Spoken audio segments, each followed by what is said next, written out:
Terima kasih Anda masih bersama kami. Bagi Anda yang baru saja bergabung, kami hadirkan kembali 3 berita utama hari ini.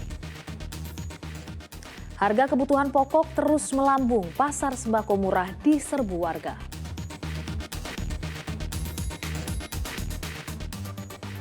Seorang gadis di bawah umur diperkosa secara bergilir 3 pria di tempat penjualan bensin di Kabupaten Pekalongan. Ratusan rumah di desa Ketanjung Demak masih terendam banjir kiriman dari Kabupaten Kudus. Ribuan warga butuh bantuan.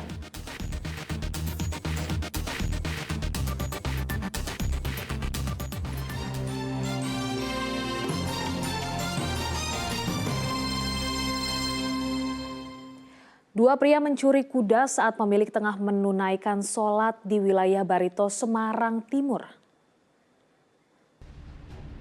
Dari rekaman kamera pengawas terlihat pelaku berjumlah 2 orang. Mereka datang berboncengan sepeda motor mendekati kuda dan langsung membawa kabur kuda serta bendinya. Pelaku memanfaatkan situasi saat pemilik sedang melaksanakan sholat di Masjid Al-Hikmah di Jalan Barito, Semarang Timur. Sang pemilik menambatkan tali kuda pada tiang listrik di dekat masjid. Menurut warga, kedua pelaku sempat mondar-mandir memantau situasi. Polisi langsung turun tangan meski korban belum melapor. Kita laksanakan pengecekan di CCTV. Itu dapat diperoleh keterangan bahwa ada 2 orang laki-laki. 2 orang laki-laki yang tidak dikenal berperawakan tinggi sedang sekitar 160. Dari berboncengan dengan sepeda motor roda 2. Kemudian yang satu orang memakai jaket coklat dan celana panjang memakai helm. Sedangkan yang satu orang lagi memakai kaos coklat celana pendek biru. Jadi dimungkinkan kalau melihat CCTV ini yang melakukan pencurian atau melepas kuda dari talinya, tali yang untuk mengikat kuda itu yang celana pendek tadi. Seorang pria di Kabupaten Pekalongan babak belur dihakimi warga karena mencabuli balita yang tak lain anak teman kerjanya. Kasus terbongkar setelah korban mengeluhkan sakit pada saat membuang air kecil.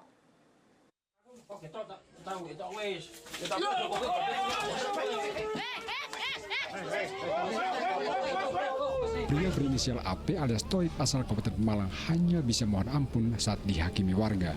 Dalam video amatir, tanpa ampun warga tetap menghajarnya. Warga marah lantaran pelaku tega menjabuli bocah perempuan berusia 5 tahun yang tak lain anak rekan kerja pelaku.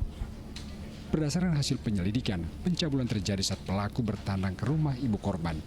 Pada saat itu, ibu korban menitipkan putrinya ke pelaku karena harus berangkat kerja. Ibu korban tidak menaruh curiga karena pelaku kerap berkunjung ke rumahnya. Namun dugaan sang ibu meleset, bukannya menjaga, malah pelaku mencabuli korban sebanyak 2 kali. Akhirnya setelah dilakukan pencabulan tersebut, korban merasa sakit pada saat buang air kecil dan menyampaikan pada saat kepada ibu korban. Begitu. Itu sempat disidang oleh warga nih, si pelaku? Ya, betul, sudah ditangkap oleh kemudian diserahkan pihak Polres Pekalongan untuk yang. Pelaku dipastikan mendekam di penjara cukup lama, maksimal 15 tahun penjara karena melanggar Undang-Undang Perlindungan Anak. Kuncoro Wijayanto melaporkan dari Kabupaten Pekalongan.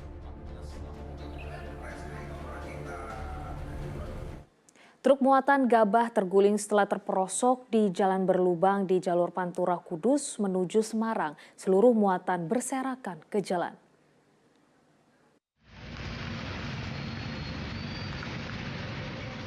Akibat terperosok ke lubang jalan berukuran besar, truk muatan gabah terguling di jalur Pantura Kudus menuju Semarang di Desa Jatiwetan, Kudus.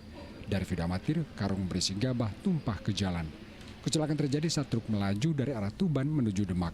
Diduga sopir tidak menyangka genangan air ternyata sebuah lubang sehingga truk terperosok. Ada genangan dan pengemudinya kurang hati-hati dan waspada dikarenakan mungkin kapasitas muatan terlalu melebihi gitu. Terus kalau habis kejadian sopir itu kita melakukan evakuasi, terus melakukan pengalian arus, muatnya langsung penyempitan langsung jalur jembatan yang baru.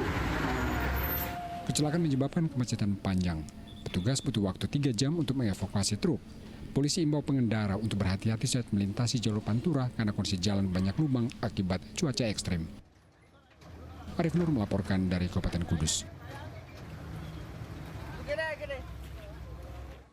Berpura-pura sebagai penagih hutang atau debt collector, 2 pemuda ditangkap Polres Pemalang. Dengan berbekal berita acara serah terima kendaraan palsu, 2 tersangka menyasar pelajar dan ibu rumah tangga yang mengendarai motor. Dimas Pratama dan Ivan Pratama bergeming atas kejahatan yang mereka perbuat. 2 tersangka ini ditahan lantaran berpura-pura menjadi penagih hutang atau debt collector. Mereka mengincar pelajar atau ibu rumah tangga yang mengendarai motor. Mereka beraksi seolah-olah motor yang dikendarai korban bermasalah dan harus disita penyewa guna usaha atau leasing. Dia ngomong katanya, oh biar saya jelaskan dulu ya, jadi motornya mbak itu sebenarnya sudah bermasalah, plat nomornya itu sudah pernah diganti kayak gitu. Nah terus saya karena memang kurang tahu jadi saya kaget dan bingung gitu. Dan saya dikasih kayak bukti kalau motor itu tuh bermasalah, jadi dia itu memberikan bukti itu, katanya disuruh bawa pulang, disuruh kasih ke ayah saya. Setelah berhasil mengintimidasi dan menipu korbannya, motor yang diambil dijual ke penadah. Aksi yang berulang kali ini pun terendus kepolisian.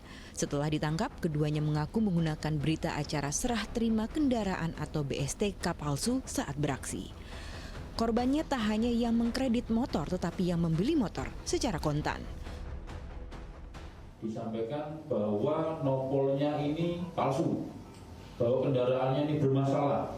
Langsung diambil kuncinya, kemudian diajak untuk ke leasing, ternyata tidak sampai ke kantor, dibawalah ke ruko kosong. Di ruko kosong ini menandatangani berita acara yang seolah-olah memang dari leasing, ternyata tidak. Dan yang bersangkutan korban ini dipulangkan naik Grab. Setelah pulang, motornya dibawa. Motor ini dijual belikan ke pihak lain. Polisi menyita kendaraan korban serta surat-suratnya. Kini kedua tersangka dijerat pasal 368 KUHP tentang pencurian dengan kekerasan dengan ancaman hukuman maksimal 9 tahun penjara. Kuncoro Wijayanto melaporkan dari Kabupaten Pemalang. Seekor sapi limosin kabur dan terperosok ke pinggir Sungai Mlese. Petugas damkar dan warga berupaya menyelamatkan sapi dengan tali katrol.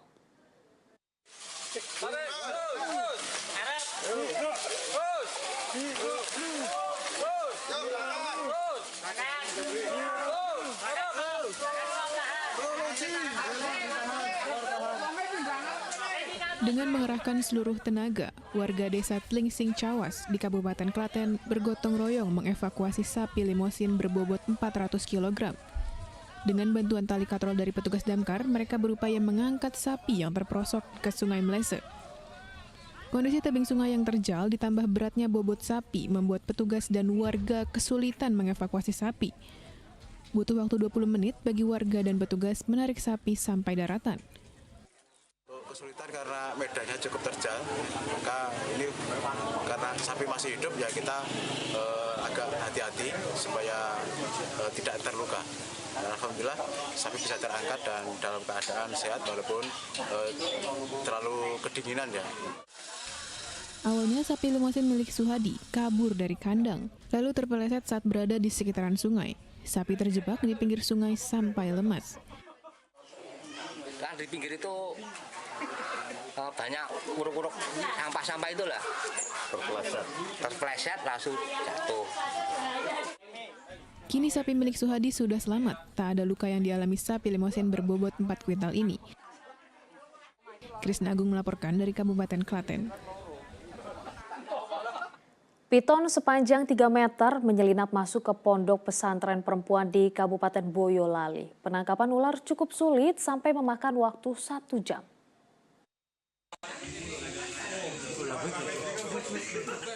Seekor piton menyelinap masuk ke pondok pesantren Tahfiz Quran di Kampung Derian, Kelurahan Siswadipuran, Kabupaten Boyolali. Petugas BPBD Boyolali berupaya menangkap piton yang masuk ke pondok pesantren perempuan ini. Para santri pertama kali melihat piton di atap pondok pesantren. Lokasi pondok pesantren yang dekat jurang juga jadi penyebab piton bisa masuk ke pondok pesantren.